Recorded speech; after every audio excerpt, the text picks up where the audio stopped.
একদিন বিশ্বনবী বললেন, যদিও আমি নবী, আমার উপর যদি কোনো হক থাকে বলো, আমি দিয়ে দেব।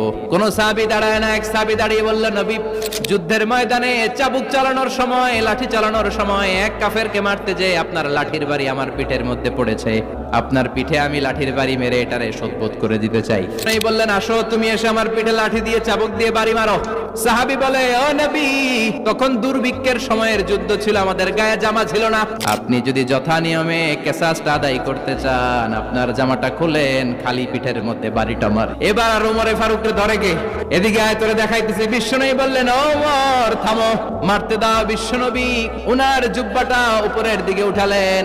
ওই সাহাবী বিশ্বনবীকে পিছন দিক থেকে জড়িয়ে ধরে ওই মোহরে নবুয়তের মধ্যে চুমু দিয়ে ফেলেছে। সাহাবী বললেন, নবী গো, এই নাটক করার জন্য আপনি আমারে মাফ করে দিয়েন।